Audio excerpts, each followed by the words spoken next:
First up this Monday on CNN Student News, apparent acts of terrorism on U.S. soil. I'm Carl Azus. Let's go. Police in Manhattan, an island and a borough of New York City, are hunting for whoever set off an explosion that injured 29 people on Saturday night. They'd all been released from hospitals by the next morning. New York Governor Andrew Cuomo said it was obviously an act of terrorism, but that it happened when there was no specific threat against New York City from any terrorist organizations. We will find who planted these explosives, and they will be punished.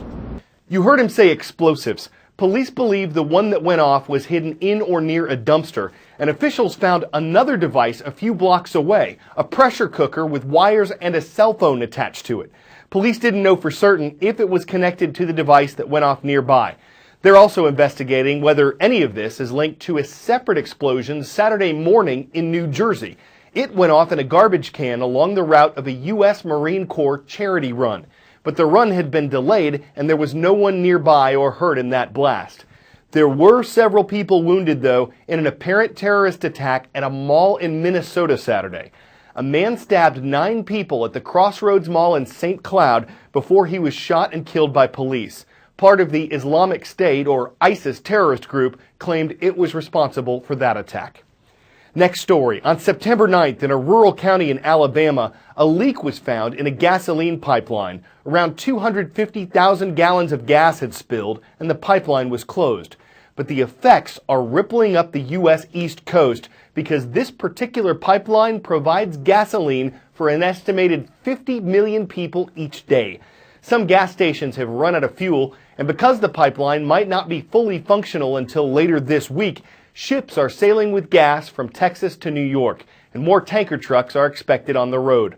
Pipelines are by far the cheapest way to move gas or oil, so prices are going up as supply goes down. An analyst from GasBuddy.com says prices could increase by 15 cents per gallon in some places. The governors of Alabama and Georgia have declared states of emergency. Oil is not for the faint of heart. Black gold has made fortunes for some, but its price volatility leaves destruction in its wake. Here are some of the biggest oil booms and busts of the last century.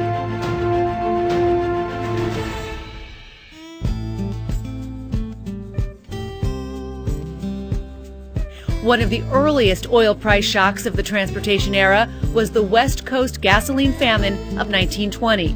Demand for oil was surging as more people started driving automobiles. Consumption almost doubled from 1915 to 1920.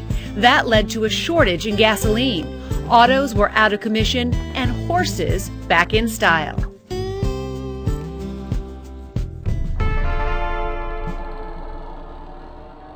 After 1920, oil production in the U.S. boomed in Texas, Oklahoma, California. That meant no more shortages, increased supply, and falling prices, down 40% between 1920 and 1926. Then tossed the Great Depression in the mix. Prices fell another 66% by 1931. Throughout the world, throngs of people hailed the end of the war in Europe. After World War II, people were demanding more petroleum-based products and buying more cars. The price of oil increased 80% from 1945 to 1947. In 1960, OPEC was founded. The coordination of supply from these countries led to relatively stable prices for the next decade.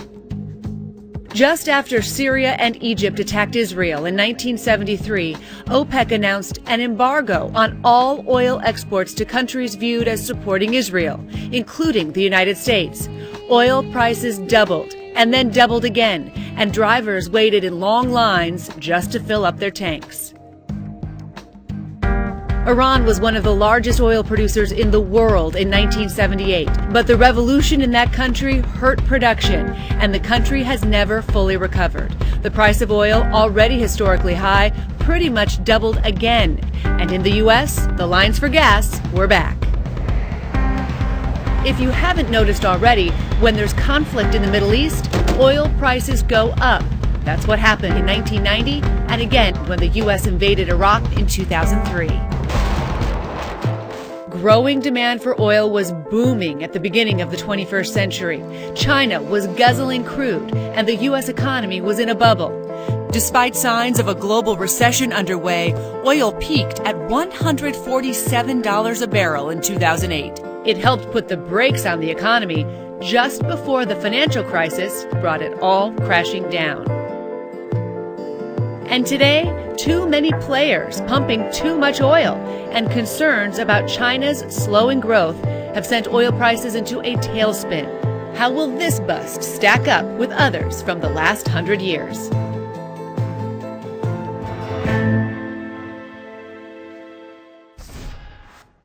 An act of protest by an American pro football player is dividing people on fields and in living rooms across the U.S. Colin Kaepernick is the backup quarterback for the San Francisco 49ers. Over the summer, he made headlines for refusing to stand while the U.S. national anthem is played. At first, he sat on a bench. Later, he took a knee, and he continues to kneel during the anthem at regular season games. Kaepernick says that he's not anti-American, but that he's doing this to protest what he sees as the mistreatment of African Americans and minorities in the U.S. His protest has been joined by some other NFL players, while the majority of players continue to stand during the anthem. The NFL says the anthem is an opportunity to honor America, but that an individual has the right to participate or not in the celebration. Some critics say they agree with Kaepernick's message, but not his method of protest by kneeling during the anthem. Others call the protest disrespectful, saying this isn't the time or the place to do it. Political football has a whole new meaning. What began in the NFL with 49ers quarterback Colin Kaepernick is now showing up under the glare of Friday Night Lights. We do think about the consequences that can happen after the game. Like, we're going to get boos and negative energy and stuff like that, but it's like, it really don't matter. If it's right, then it's right. While the protest is catching on in some high schools across the country, that is not what has happened at Colin Kaepernick's old high school. During his alma mater's game, the national anthem played, hands were over hearts, and every player stood stick straight. But their hometown football standouts protest has sparked controversy and conversation in Turlock, California. I think it was really disrespectful, and I think he's an idiot. At Main Street Footers, the once popular Kaepernick dog has been stricken from the menu.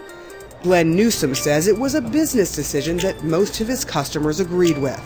One of the nice things about our country is you get to make choices. But we didn't want it to become a political football. But down the street at Jura's Pizza Parlor, Kaepernick's jersey is proudly displayed. Here within Turlock, loyalty is a lot.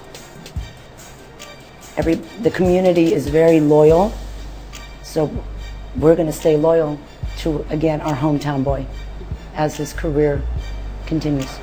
Fabiola Agassi says she is supporting their hometown guy, not the way he has decided to protest. Is his protest creating friction in this town? Yes. There are locals that support him, and there are locals that don't support him. Like Navy veteran Veronica Mora. I was very disgusted and disappointed. It hurt. It hurt. You know, like I said, I believe in the flag. I believe in the United States of America. Ultimately, the hard-working, growing town of Turlock, California, is a microcosm of the rest of America.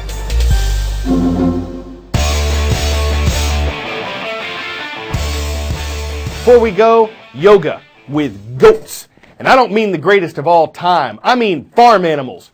Goat yoga. The woman who started it says it's a great distraction from politics, war, and the way the world is right now. There's apparently a waiting list of 500 people to do it. One participant says the animals have been running all over the mats and trying to eat the mats and headbutting people, and that it's been so much fun. Unless, of course, losing your equipment gets your goat, in which case it sounds like a bad idea. But for those who find it meditative, it just can't be bleat. You just got to keep your chin up, make room in it for others, and always be patient with the kids. I'm Carl Azus, and that's CNN Student News.